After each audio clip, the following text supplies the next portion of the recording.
It was a big process. It started as a hobby, like I said earlier. Do the right thing from the beginning. If you want to talk a lot, if you want to relax, if you want to kind of just chill, you go to a specific barber to enjoy yourself. What I would say is if when people leave, it's because the barbershop was toxic. I come from a bougie salon as experience. Barbering is a trade. Hair in general is a trade skill.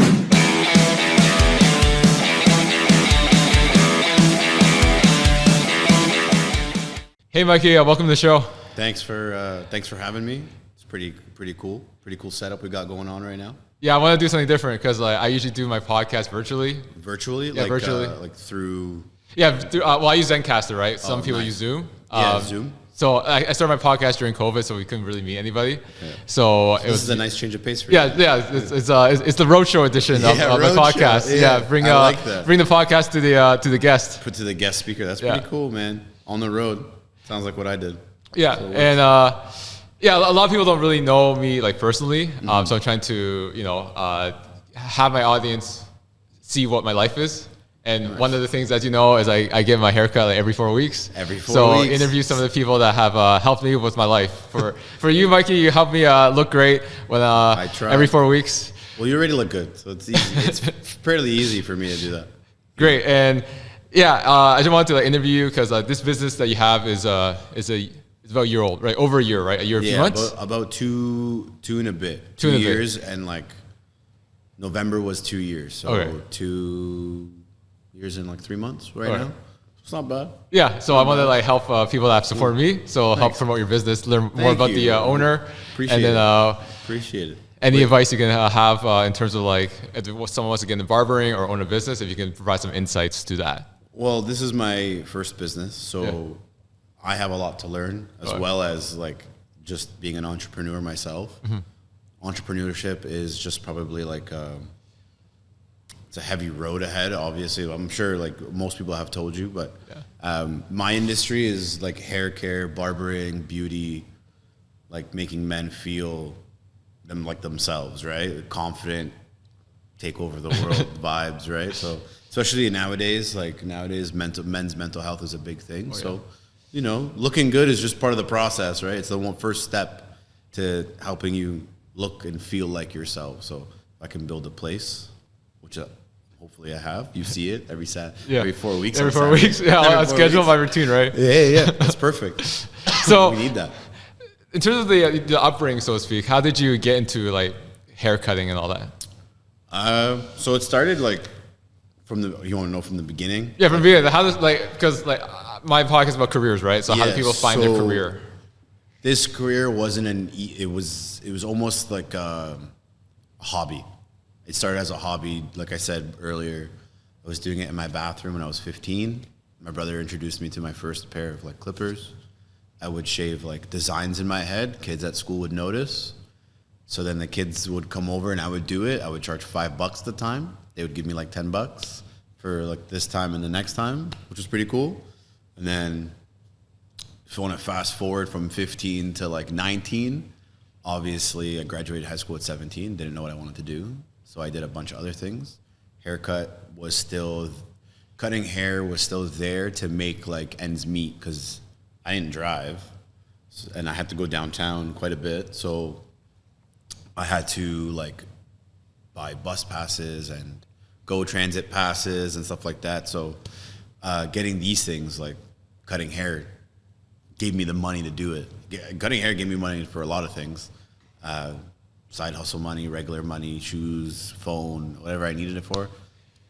Literally, someone would call me day of. If I ever found myself struggling, that weekend someone would call me to get money. So it's very, very easy for me to make money in this industry at that age. And then I was in cooking. I was a chef for a little while. And I had a very bad experience one day in the kitchen, and I just left. I didn't know what I wanted to do, but then we went out. My friends are like, let's go out. Let's go blow some steam. I was like, I look like crap. Wait, can I swear on this? I'm not sure. Yeah, I can censor it off later. I look like I need to take care of myself. So I went to the bathroom. I cut my hair. I was cutting my hair. My mom walked in, or she saw me. I was cutting my hair. She's like, what are you doing? I was like, I'm cutting my hair. She's like, okay, cool. She's like, since you left the kitchen, like, do you know what you want to do? And then the light bulb just went off. And I was like, you know what? I'm going to look into taking the hair industry a little bit more seriously. So went to hair school and started there. Hounded one of these guys that I met through through one of my neighbors. His name is Monzer. I would say he's probably the best mentor I've ever had, like hands down. If you want to get in this industry and be successful, apprentice under him for a year. I did it quite a bit. I did like 6 years with him. So like, he's the best. He didn't teach me how to be an apprentice or a hairstylist. He taught me how to be a business owner from scratch.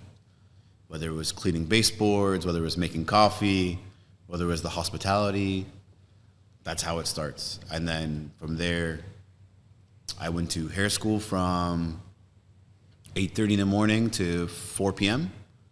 for about 11 months. And then got my certificate or diploma, you want to call it.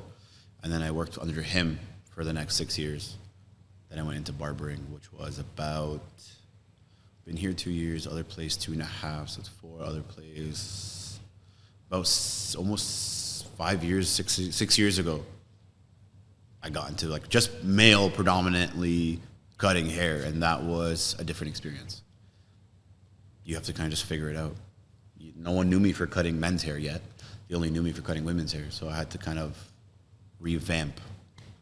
And then because I worked on Lakeshore in Burlington, it was easy. The walk-in traffic was there, and all I had to do was show up because none of the other barbers would show up. And I just adapted my customer service skills from the women's hair into barbering, and then it became easy. And then I left that place, went to another place at Appleby in Dundas, Burlington. Good shop, very busy shop. It's what the neighborhood needed. And I was there for about 2.5 years before I decided that it was time to do my own thing, which was November 19th, 2019. And that's where this started, right? Actually, November 26th of 2019, which is actually my birthday. So that worked out really well. And then November 2020, a year later, is when we fully opened, like for business. And obviously, when we decided to open, we didn't think COVID was going to hit, and it hit. So we were kind of like, oh, what are we going to do? COVID messes us up. My business partner was like, COVID's not going to be here forever. It's fine. Let's just figure it out, and we'll do it, and we'll take it as it is. Here we are. Going back to what you said about the COVID, right? Like, there's a lot of, I've seen restaurants that opened during COVID and they closed up like right when COVID ended because they couldn't feed anybody in the restaurant, right? Mm-hmm. And there wasn't a lot of like walk-in traffic or takeout because takeout eventually got expensive. They also had to like tip the takeout as well. Tip the takeout. Uber Eats became even more expensive. Uber was unavailable. Skip was unavailable. So it was hard for restaurants, man. Restaurants was a big deal. Like for me, when COVID first hit, like I wanted to help some of the restaurants I used to go to, but then it just no longer became worth it, right? Yeah. Like I go get the food, and then by the time I brought it back home, it was already cold, right? It's cold. So, yeah. Unless you're eating it there in the car. It's not worth it. Yeah. Right? So how did you? So you opened up, like you said, November 2020. 2020. Like peak COVID. Peak COVID. Yeah. You couldn't delay it, right, until like it was over, or? So I left my previous shop on October. I handed in like I wanted to be as like hospitable or as like considerate as possible in the industry, because our industry is very it's very like non-professional. So like I was always told, like my mentor taught me, he's like, do the right thing from the beginning so that when you leave you're true to yourself. So you want to always leave on good terms. If that person doesn't want that kind of be on good terms with you, that's their fault, right? So I'm sure everyone knows in business, like there's always like people bump heads or people do someone dirty or stuff like that. So I gave him my 2 weeks in October. It was like October 31st, and I planned to work with him for 2 weeks, and it depended on what my old boss said, whether stay for 2 weeks and I'll help him out or leave for 2 weeks. So I gave him my 2 weeks, and he was like, yeah, come in for 2 weeks. And then that same night, he messaged me saying, like, today's your last day. We'll pay you for 2 weeks. You don't have to be here. It's all good. I said, okay. I was ready for that too. So I opened up. We cleaned up in November. I just got the shop ready. I had a waiting list for the 2 weeks already, like in my schedule that I had to take care of, because some of my clients already knew. Some of my clients didn't know because I didn't tell anyone. I didn't even tell my family until I opened my door. I'm talking like my brother, my sisters, like it was me, my wife, and like my clients. My friends didn't even know until like I opened my door and I showed them the shop, and we had like a little party here. Yeah, like we had no like at that point, like I had no choice. So like I took a risk, and there was one saying that stuck with me my whole life is you got to risk it to get the biscuit. So that's what we did here, and that's what I did. So hopefully slowly it's been paying off, so it's not bad. So how did you stay afloat when you couldn't serve anybody in the barbershop because of the COVID restriction? So because they made us shut down December, remember the date specifically, we had sorry, I'm mumbling here. We got the news said that we had to shut down shop December 24th, Christmas Eve. And I was kind of like, oh, that sucks. Like, you know, Christmas Eve, like, or Boxing Day even, like, let us get through the holiday season, like, at least till New Year's, you know what I mean? So I was in operations from the 26th or from the 20th of November all the way to the 24th of November. Now, my partners are very smart, so obviously, like, the deals that we had were pretty good with the landlords and the property management, so we were pretty set. So we didn't have to worry about much, but we had no choice but to, like, I started by myself, just so you know. When we opened the doors, I was by myself for 2 weeks. So from November to like December, I want to say 5th, is when I went from one person working to 8 people working back to back.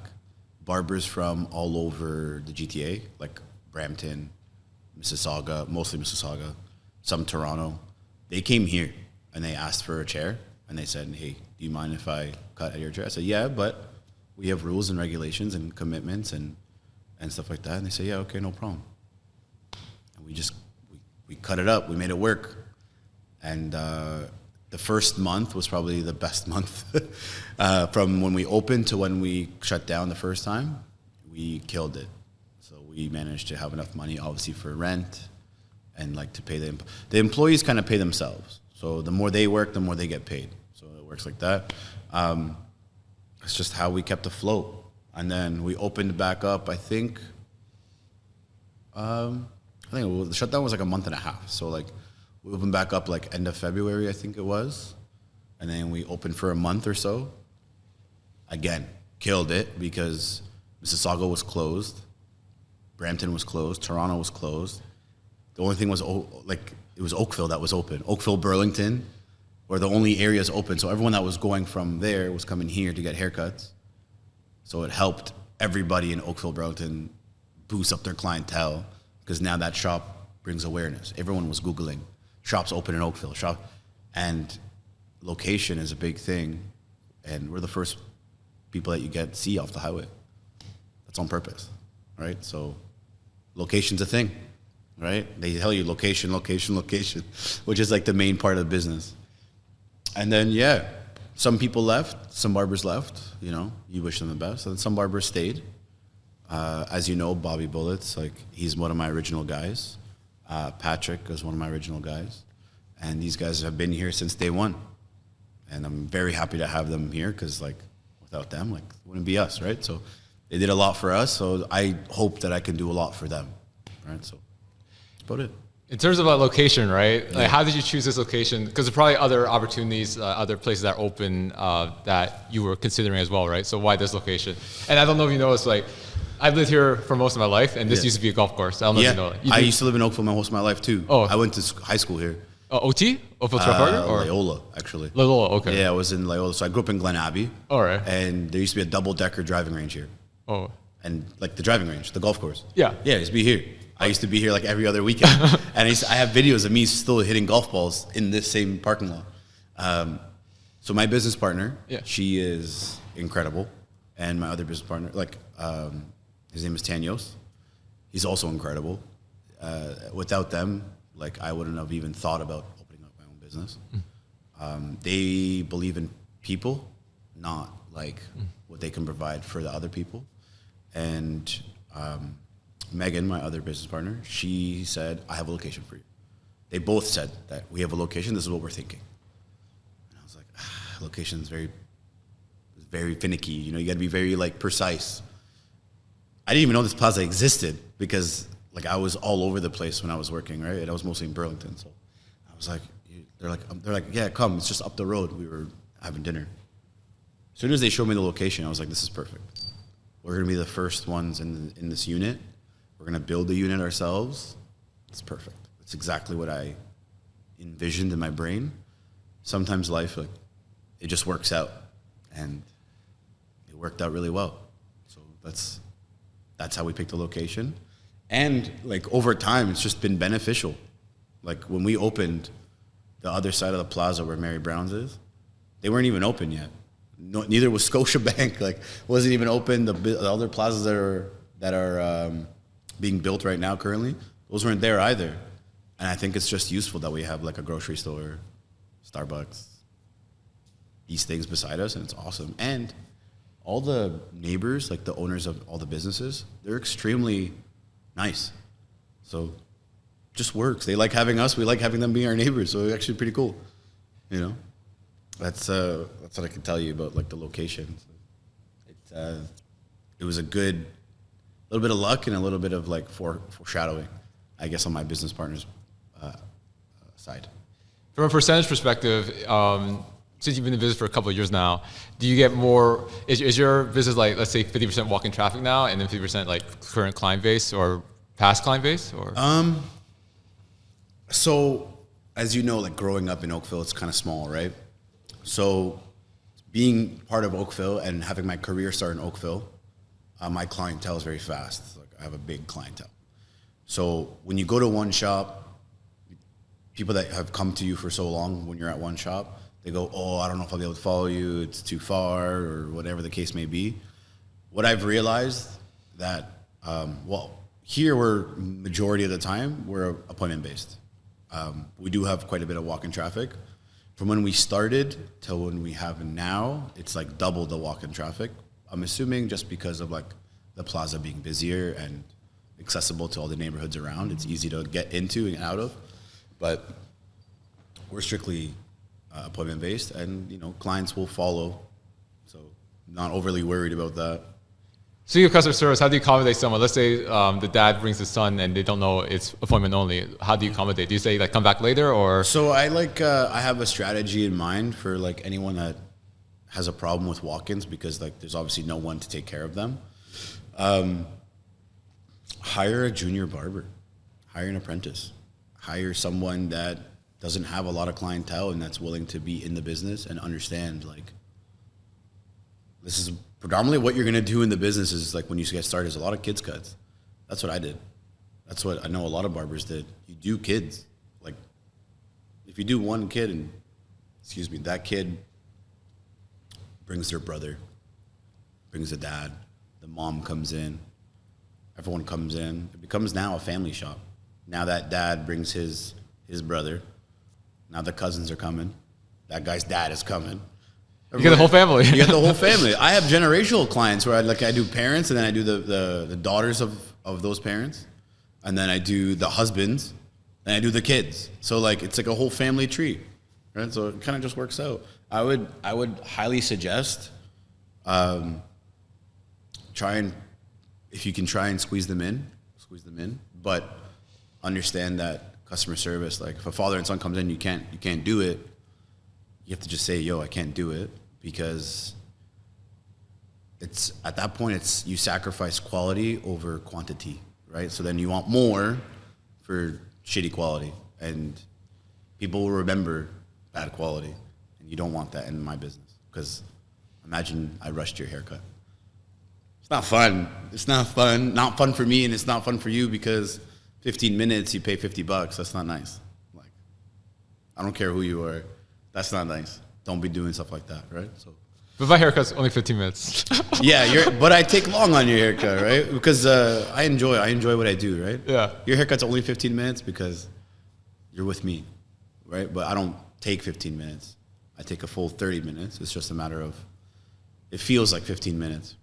That's all it is. Well, you know your clientele, you know what they want. So yeah. So like I've been cutting your hair for almost a year now. So Yeah. like it works. Like I just know, oh, Max is coming in. Sweet.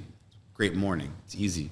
I remember it was late. Like I was at the dentist, right? Yeah. And the guy was like, or the girl was saying, "Oh, I'm sorry, the dentist is taking a bit longer," Yeah. and I had to call your Receptionist? at reception, right? Say, "Hey, can I still make it? Like I'll be like 10:15 instead of 10 o'clock." Yeah. And you're still like, "Oh, come on in." And Yeah, then I was still come done by on in. 10:30. Yeah. We still have until 10:30. So like I'll make it work, right? And it's unfortunate, but sometimes you have to tell the client next that's after the appointment, just hang on for 5 more minutes. It's just that's how it is, right? So there's always should be a 5-minute buffer to kind of like reset your whole station area. So that kind of works out, but yeah. Some haircuts are 15 minutes, some haircuts are an hour. Some haircuts are 30 minutes, 20 minutes. Depends on what the guy wants, right? So Yeah, you don't go by like minute. You go by the result, right? I go by the result, right? If I don't want you walking out and then like you have hair like coming out of like your ear and in between, stuff like that, it's not fun. But yeah. For people who are, do you have clients that are balding? Like, how do you like accommodate them to still make them look good when they're balding? I teach them how to like maintain what they have or help them, like for example, someone like myself, like I'm widow peaking, as what we would say in the industry, right? So like you widow peak. So with that being said, like you don't want to use too much heavy product. You don't want to overdo it with shampoo and conditioners. You want to just wash your hair every like 2, maybe 3 times a week, and use conditioner, make it fluffy, and understand there's products out there that brings volume in your hair. Sometimes they're too far gone, like they're widow peaking and they have a patch. Sometimes you just gotta tell them, get rid of it. I've seen a lot of clients lately with hair transplants. That's what you see, right? So they go to Turkey. Obviously, Turkey's pretty common for that, which I like. But yeah, that's we can't really do much, right? They try and go, oh, how do I save it? Sometimes when you try too much, it's even more noticeable. Oh yeah, Which isn't that great. they comb over, right? Yeah. Like if they're combing over like from ear to ear, like just you gotta like, guide them the right way and tell them like, yo, this haircut will be better. This haircut will be better. If they're open to it, right? Like in the end, it is a service based. So if you tell me this is what I want, no, I like it like this, please do it, then I'll do it for you. I'm not gonna be happy about it, but I already gave you my my professional opinion on it. So that's just how it is. Do you ever tell a client, hey, like, I think you just shave it off, like, it's time to, like... Yeah, I've told a few of my clients, like, it's time to go. Like, out of the 3 that I had, yeah. I've told all 3 that it's time to go. Only one of them is still holding on to it to this day. The other 2 are, like, super happy with it. But they also grew up their beard. So, like, I still see them from week to week or every 2 weeks because they're very, like, that, like, they don't care about their hair on top anymore. They care about how their face looks, right? So now we make sure that's molded all perfectly. What's your opinion on the hair transplants? Do you think it's worth it for a guy to do it? I think honestly, like hair specifically builds confidence. Like when my hair looks like crap, like I get a haircut every week, Max. Every Tuesday or every Wednesday at 1:00, I'm getting my haircut. Like, wait, who cuts it for you here? Khaled will cut it. Oh. If Khaled's off, I'll get Bobby to cut it if he's available. And then like Jay, literally anybody that has that time frame to cut it. Also too, like each barber has like a vibe. So like if you want to talk a lot, if you want to relax, if you want to kind of just chill, if you want to laugh, like you go to a specific barber to enjoy yourself, right? It's an experience. It's a vibe, and if you're going ready to go out for the weekend, you need to see Bobby. He's gonna hype you up all weekend. Like he's the guy to see. Friday night, Thursday night.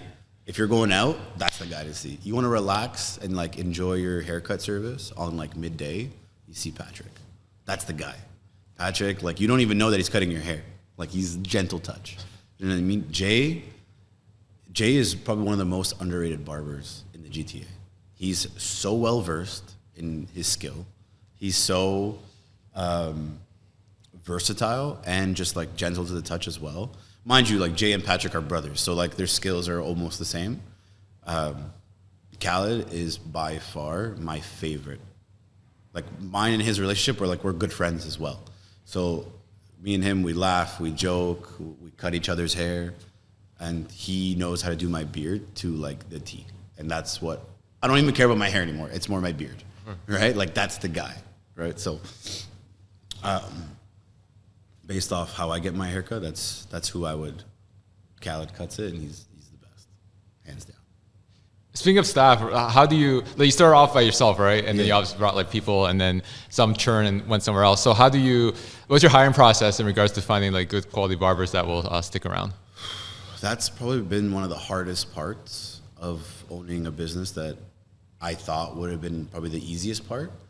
But you're like Kevin Costner in like Field of Dreams. Like you build it and they will come, right? So like, a lot of it's word of mouth, right? You want to reach out. I have this thing where I don't like poaching barbers. I don't want to like, hey, you DM them or you message, hey, come to my shop. Like, we do better here. We're busy. The first thing I look for is just their attitude. Like, I want to meet them in person. A lot of times people will talk over the phone. They'll just say, oh, show me your Instagram. I'm so good. This industry is a lot of talk. A lot of talk. I need someone that can match they can put their money where their mouth is. Like, I need someone that's up to playing field. And the first thing I want to know is, how's your attitude? I don't need an ego. Leave your ego at the door. I want to know if you're friendly. And on top of that too, like how you are with your clients is a very big thing for me. If you're cussing and yelling and hooping and hollering and screaming names back and forth, it's not going to be the greatest time, right? Like you want to make sure everyone connects and meshes together. So attitude is a big thing. Persona, clientele is the main thing, and what they're interested in. Like, what am I going to give them too, right? So I can give them like the basis of a really good work environment, because a lot of our industry, there's not good work environment. We don't do drama here. Like, I had a drama experience here, and it was the worst experience I've ever had. So no drama. That's like a new thing for me that I have to kind of stick with. I don't like badgering. And then, like, show me your work. Come check it out. Because I can like the barber or the stylist because they're so good and they're so cool and the guy's dress is nice. His clientele pays really well. But I need to see how they work. Like, they might not even like working here because it might not be up to them, right? A lot of times, barbers now are like rappers. Big chains, big watches. They got Rolexes on, Louis Vuitton, Christian Louis Vuitton shoes. Like, these guys are rappers now. Like, sometimes a family shop isn't what they want, right? My shop is, everyone can come here. Everyone's welcome. Doesn't matter your status. Doesn't matter what you are. Even if you're at high status, low status, we're here to bring it up and make you look like what you're supposed to look like. The true version of yourself, right? Speaking of status, so obviously your barbershop's called Status Barbershop. How did you come up with that name? It was a big process. I was thinking of a few names. And I was just, me and my wife were brainstorming in the garage, and I was writing down some stuff. I was also like designing my logo on like, I'm sure you know what Wix is, right? Yeah. So I'm like designing it to see like how the logo will turn out, if it's like symmetrical in a certain way, if it's visually nice. And I was thinking like the status quo, or like my partner said like bespoke barbershop, Status the Barbershop, Status Barbershop. Like, just kind of saying it out loud, what would be the better thing, and status kind of just stuck. Like, as soon as I said it out loud, I was like, oh, okay, this is it. This is it, Status the Barbershop. Like, that's what I wanted. And here we are today. That's how it is. Took a little bit of designing, though. Like, that was the hard part. But the name came really good. It was just a brainstorming and figuring out what also looks good on clothing. Also looks good on like the card, looks good on capes, looks good as a sign. You want to build a brand as well, right? So I'm myself, Mikey Styles, like that's just me. I want to build a place where Status can be for Bobby Bullets or for Patrick or for Jay or for Khaled or Samo. I want these guys to build their own brands and eventually have their own status and like have their own thing where they can build their own brand as well, right? If this is just a stepping stone, it'll be perfect. How did you come up with I'm assuming your last name's not really Styles, right? No. Okay, so how did you come up with your branding in terms of the name? So for my name, like just different styles, right? Yeah. So I used to be a breakdancer back like in high school, and like growing up, I had different styles of dancing. I would do hip hop, ballroom, contemporary, ballet, breakdancing. Like that was my shit. That's what I loved to do when I was a kid. So someone said, "Yo, Mikey has so many different styles. Like he's so cool, whatever." When I was a kid, and I was like, "Yo, that's a good name." And back in the day, when I started my hair career, obviously we party when you're kids. You go to clubs, you party, whatever, right? Mikey Styles just kind of stuck out because I would use it as a guest list name, as like a stage name. I would like, oh yeah, Mikey Styles plus 25, or Mikey, like, and people would ask, yo, who's this guy, Mikey Styles? Like, this doesn't make any sense. And then I just kept it, and it worked, and it works, and then it also has a play on words. Like when I used to do women's hair, I would style the hair, so Mikey Styles kind of like played like, oh, he styles the hair as well. So it kind of just worked out. It matches my field, which I like. You say you started with women's hair, right? And then you pivoted to men's. What made you do that? What made you make that career directional change? And how did you build up your clientele to make you more known for men's hair? A lot of the times, like I would work at the salon from like 8 to 8. And then I would travel from, as you said, like you traveled with your podcast. I would travel to do haircuts, like out of my old car, and just go to people's houses. And those guys would have 1 or 2 guys. Sometimes they'd have 5 guys. I would go to their houses, hand out cards. And at the time, Instagram wasn't a thing, right? So back to the promotion and clubbing thing, I would literally go to these clubs. And as I'm a promoter already, at that time frame, I would hand out my business card. People would ask, yo, Mikey Styles, like, what do you do? Like right now, it's midnight. Like, obviously, we're at a club, but like, what do you do during the day? I'm like, yo, I'll cut your hair for you. Yeah, I'll cut your hair for you. Call me, I'll come to you. You don't even have to leave your house. I'll come to you. And I did that for like 6, 7 years. After being at a hair salon all day, I would go to the nightclub. Obviously, you'd party and you'd hand out cards. You would drink. You would socialize. And it builds your clientele. It's kind of like it goes full circle. And now, if you want to fast forward like 13 years, it paid off because all those people that I hand out those cards for are now my regulars.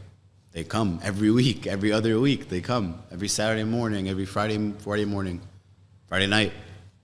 They have families. And then when I worked in Burlington, I did the same thing, but I didn't promote in Burlington. I was just a barber at the time. I obviously gave that up a long time ago. And then I would go up and down the street and just hand out cards. Socialize. Hey, how are you? What's going on? Sometimes I wouldn't even talk about their hair. I would just talk to people. And we would just talk about anything. And eventually they would just come and see me because they like the conversation. And then one person tells another person. Word of mouth is probably the best referral in my business ever. Like you can hand out 12 cards, but if one person tells 12 people and those 12 people, like 6 of them will come in. Like half a dozen people will come in, no problem. So word of mouth is a big deal, right? Because say, yo, where'd you get your haircut? Yo, go see this guy. And then, yeah, actually recently, it's been like the Oakville dads and like Burlington dads groups and like Oakville moms and Burlington mom groups. Like it works.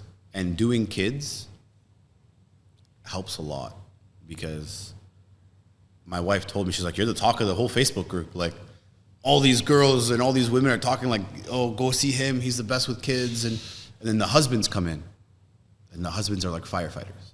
So they work at a station that has 12 guys. So then I make a visit and then I cut all the guys. And then one guy plays baseball. I have a brother-in-law who owns a baseball store. So then I give him that referral. He goes there. Now my brother-in-law is getting that business from that firefighter.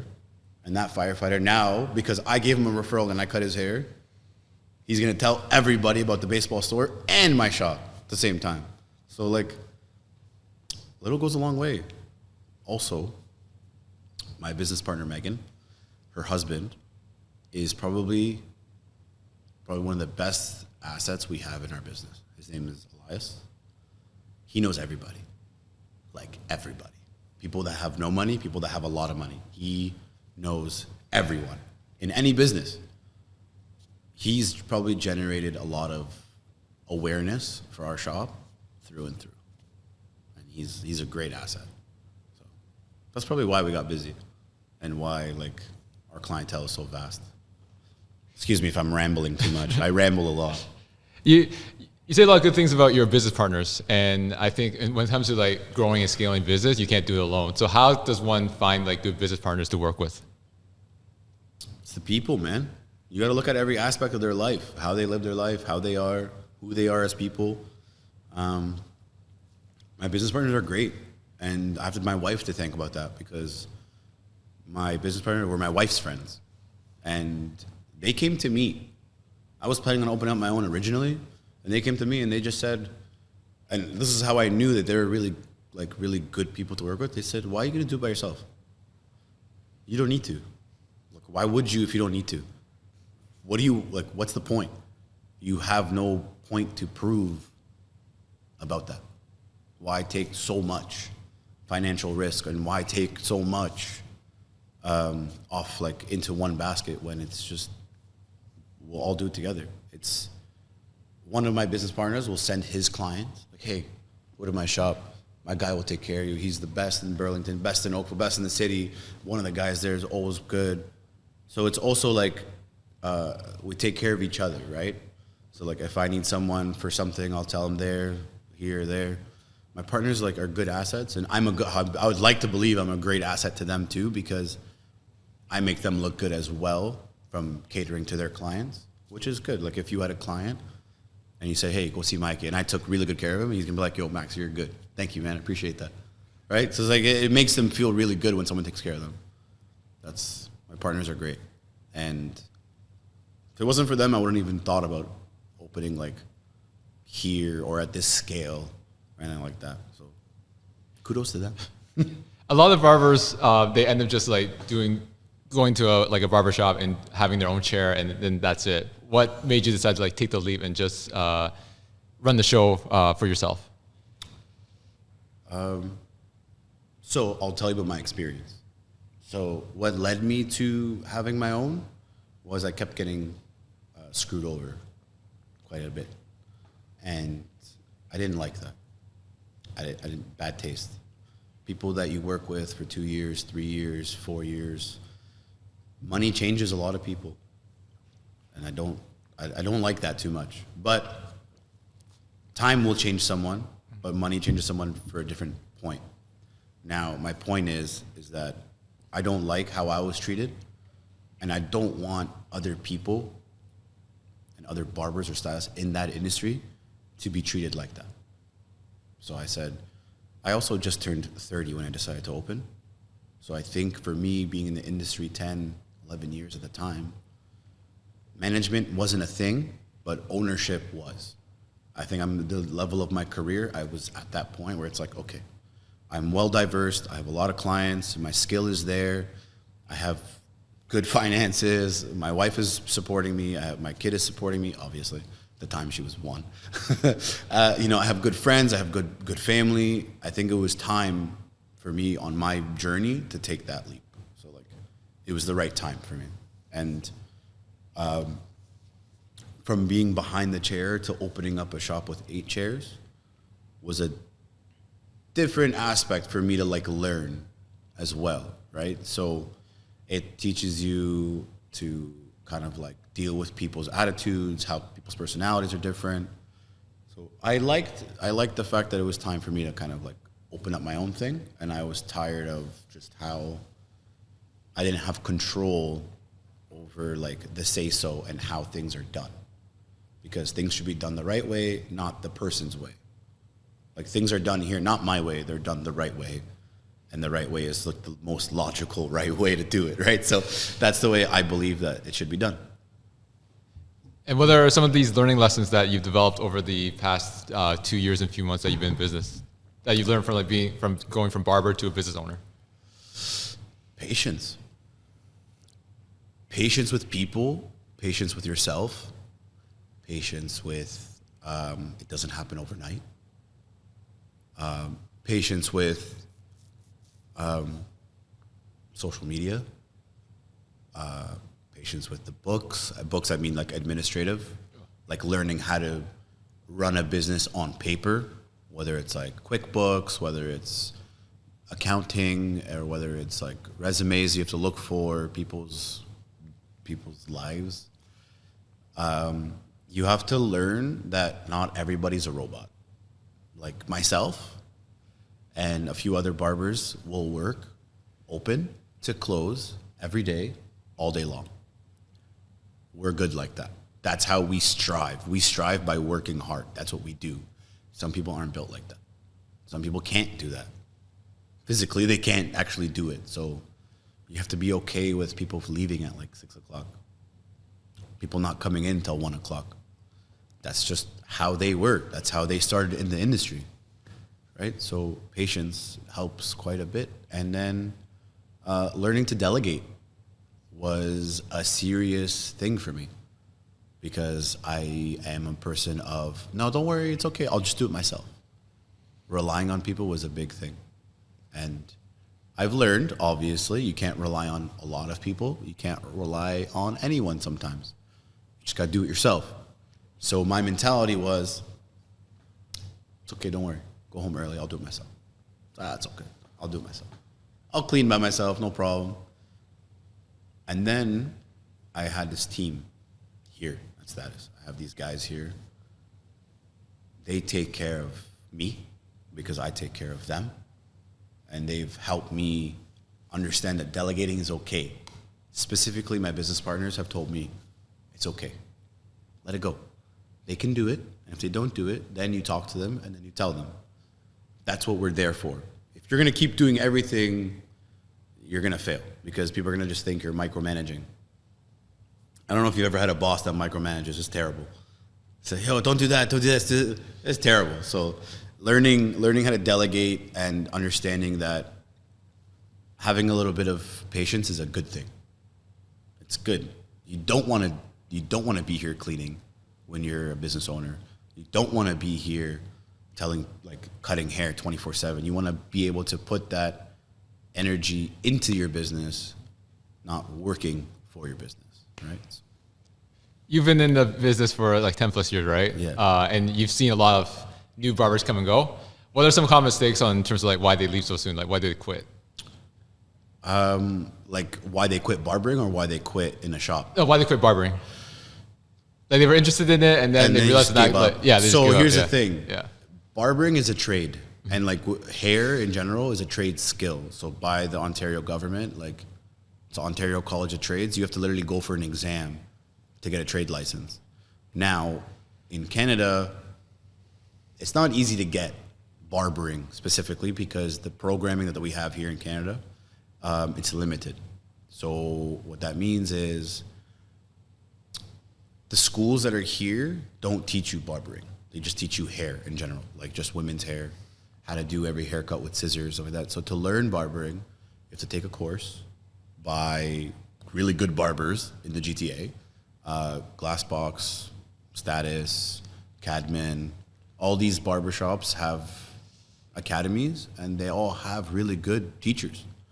And I've known this because I've hired people from their shops, and they have really good skill. What I would say is if when people leave, it's because the barbershop was toxic. Because they experienced what they shouldn't have experienced, and they don't understand what it's like to be in a really good shop.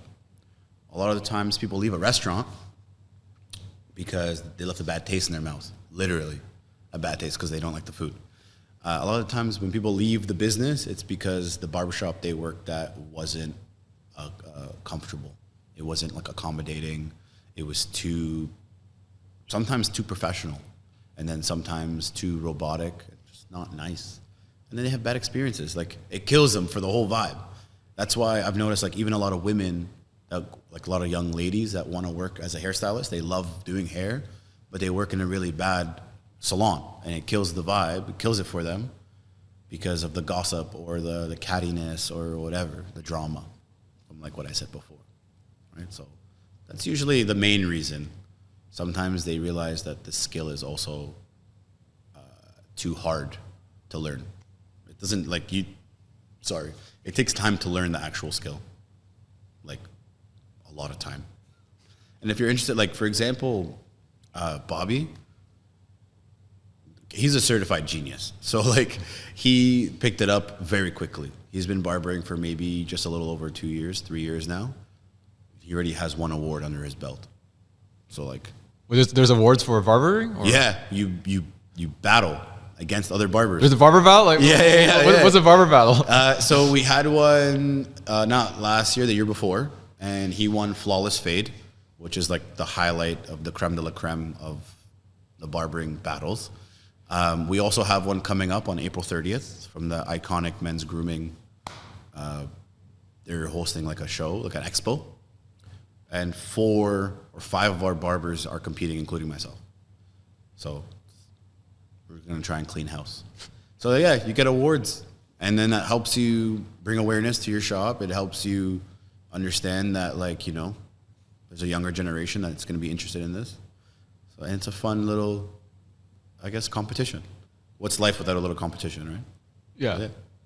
And how do you bring brand, like word of mouth's one of your strategies for marketing, right? What other like brand strategies are you doing right now to build awareness for this shop here? So obviously you know what Google like SOE is, or SEO, not SOE, no, SEO, SEO. SEO, yeah. So Google's really good. Yeah. Google's awesome. Instagram's the best. Like Instagram is probably one of our biggest marketing tools. TikTok as well. And then just Facebook groups, Instagram groups, like literally word of mouth, social media also too. If you want to have really good marketing, and this is like a trade secret, go to the closest coffee shop that's beside you and know everybody. Once you know everybody, now everyone in the neighborhood knows who you are, because for us, it's Starbucks. Yeah. Tells everybody about us because we take care of them, and because we're nice to them and we know all their names, and because we joke with them, we laugh with them, and we know everyone, obviously. They send their family, and then they send their clients, their customers. They send them here. So even from Quench, for example, Quench is right next door. I love the owner of Quench. She's amazing. But she tells everybody to come here, and we tell everybody to go there.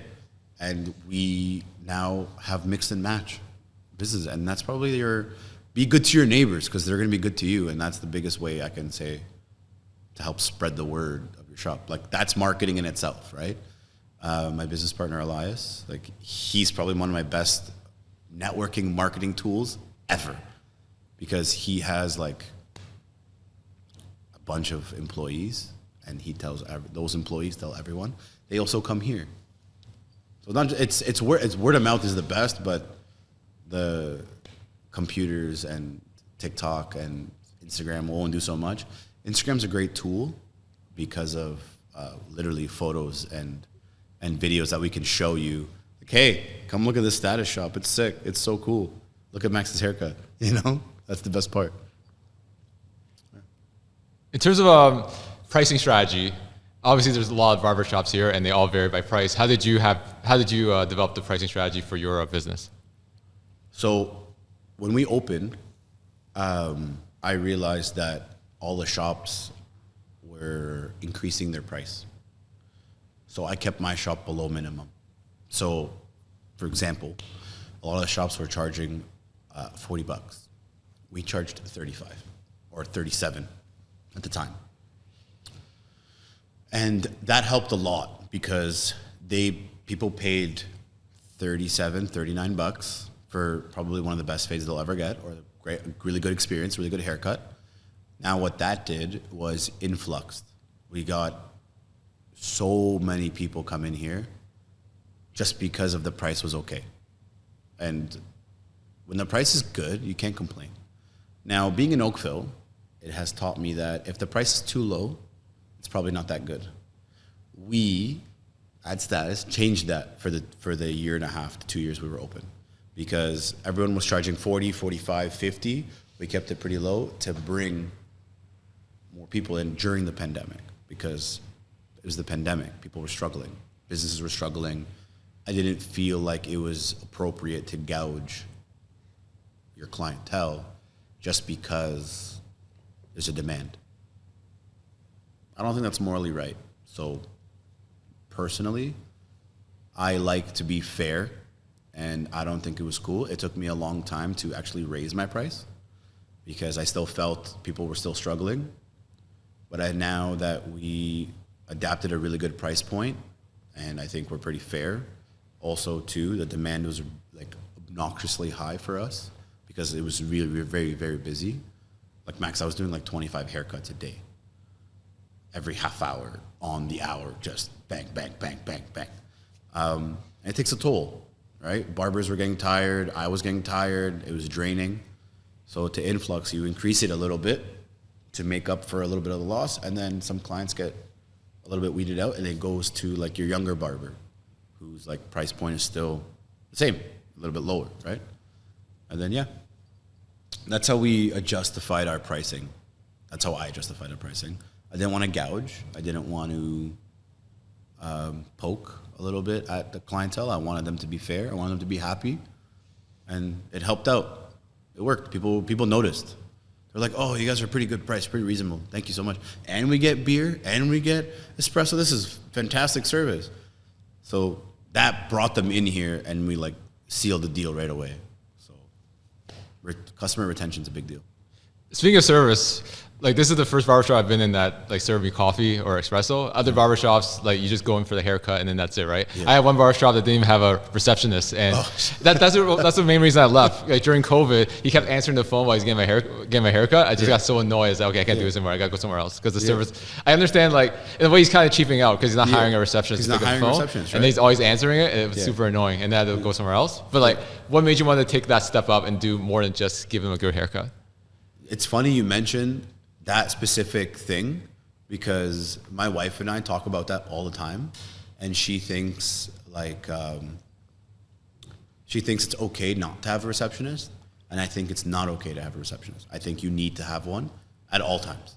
Now, as a business, it is an expense, right? So obviously, the more money you spend, the business doesn't make money. So I can understand like the reality of how the business is, but like you said, where you got annoyed because the haircut was supposed to be for 15 minutes, but it's taking a half hour because he's constantly leaving you to go book an appointment. I don't want to do that anymore. That was my biggest pet peeve of when I worked downtown Burlington. I hated it. I hated being my own receptionist. I come from a bougie salon as experience, and they had 3 receptionists on rotation, 2 at a time sometimes, because you need that service. You're giving the bar higher. So like giving a little bit of taste of, I want to say like luxuries, just doing a little bit extra makes your client very happy. Like, oh, look, like every time I go in, without doubt, they're going to give me espresso. They're going to give me a water. They're going to take care of me. Mike's in the same spot. He hasn't left. And the receptionists are extremely nice and they help him out. I don't have to leave you. Right? So like to me, having a receptionist was probably the biggest help of all time. And because the customers aren't annoyed. Because all it takes is one customer to be like, he kept leaving me to go get my haircut, I'm just gonna go somewhere else. How annoyed were you with that? Oh, it's like, mind numbing, right? It hurts a lot. Yeah. I know, like I understand it was during COVID and stuff. But there comes a point where, okay, I can't take this anymore. Like, it's just not worth it. It's not fair, right? And you want it to be fair. Yeah. Also, too, like, how nice is it that you can get an espresso when you walk in Saturday morning? Yeah. And you're like, yo, this is really nice. A little bit goes a long way is what I was taught. So having good hospitality, I mean, like, my culture, hospitality is a thing anyway. So, like, it's we do it naturally, but not because we have to. We do it because we like to. And it brings the experience, it elevates your experience to come in and you're being welcomed. Hey, how are you? Good morning. How's your morning? Here's your coffee. Here's your beer. Here's your espresso. It's a little bit like comforting when you're always like welcomed with open arms and a smile, right? So, how do you like the experience? Oh, it's good. Like, again, like I've never had a barbershop where like they serve me like espresso, right? Yeah. And it's nice. Yeah. Right? It's a nice touch, right? Sometimes we like have like my sister has a Cobb's bread, so sometimes we'll bring like treats here, like croissants and scones and stuff like that. Clients seem to like love that because they're like, "Whoa, this is nice stuff." I'm sure you know Cobb's bread. Right? Yeah, they're near the metro. Right? Yeah. So my sister has one in Burlington, and I'll usually go pick it up in the morning, and I'll bring it here.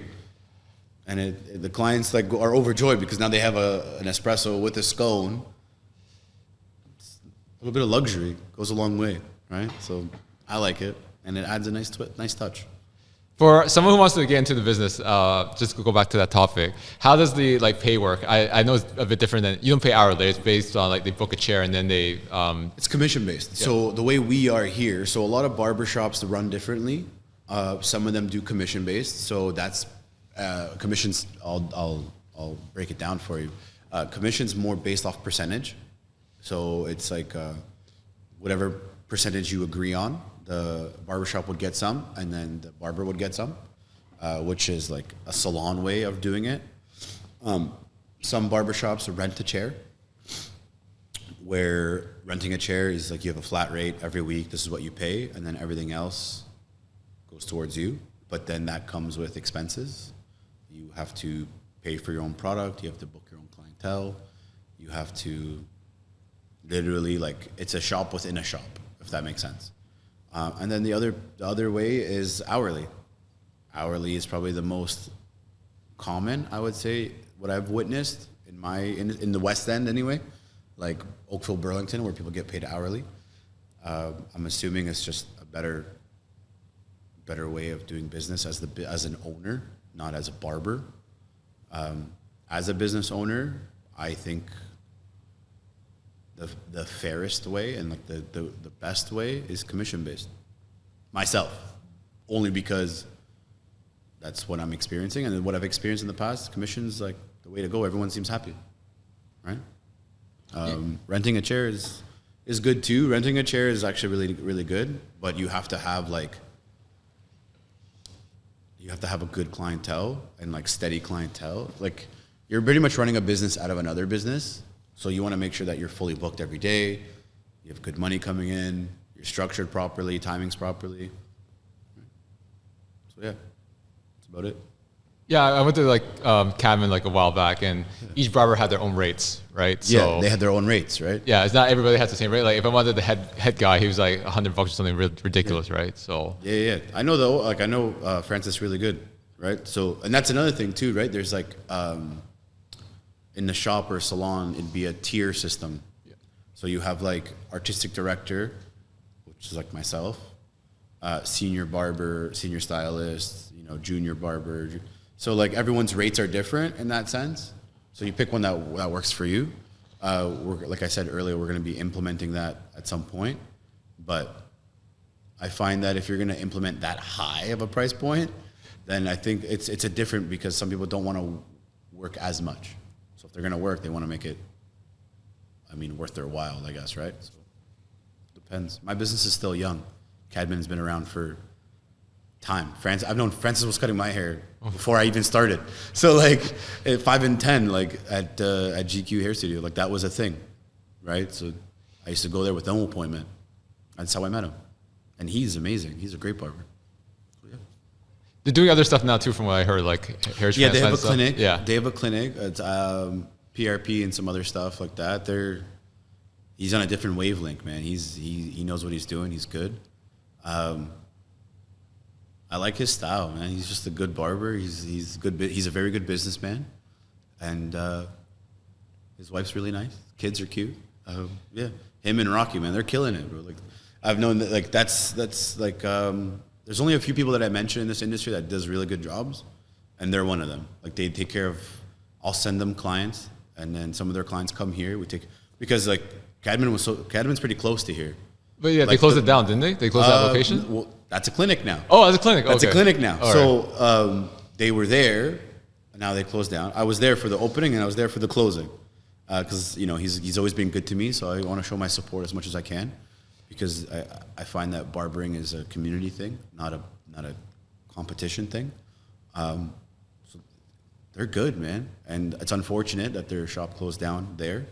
Now it's a clinic, but a lot of their clients come here because we're like the not super close, but the closer one from where they are, right? So yeah. So this shop's been, as you said, it's a young shop, been open for a couple of years and a few months. So where do you see yourself in the next like few years with this business, or if you're gonna do like other stuff as well? So obviously, like this business is like about expanding. Like we're always thinking about the next step. I myself am a very like, I know what I'm doing. I know when I'm doing it, the time I'm executing at. So in a few more years, you might see one, you might see two more, you might see three more. I think my next goal is to reach out to some friends of mine that are teachers and understand how the teaching aspect works, so I can open up or look into a legitimate academy where it's a school, like an actual school where you go to school and you have students that go and learn from 9 to 5 every day and have a diploma and have something like that, because that's what I did and it worked out really well. And there's a lot of other trade schools that are similar, so I'm looking into that too. I see it. So far, so good. I can't tell like what the future has, because if I keep planning it too much, then it's going to go left, right, up, down. I just want to kind of go with the flow and understand the journey. I'm really enjoying the journey. It's probably the best way to put it. The journey is probably the most fun. And I'm learning every day, so I have no this way, that way.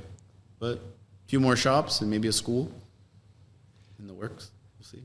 I really like the fact that you say you enjoy the journey, because like everybody's like Instagram, right? They want the result right away, but you focus more on the journey compared to just trying to get the result. Yeah, I like going to places, like physically, like on the road going to places.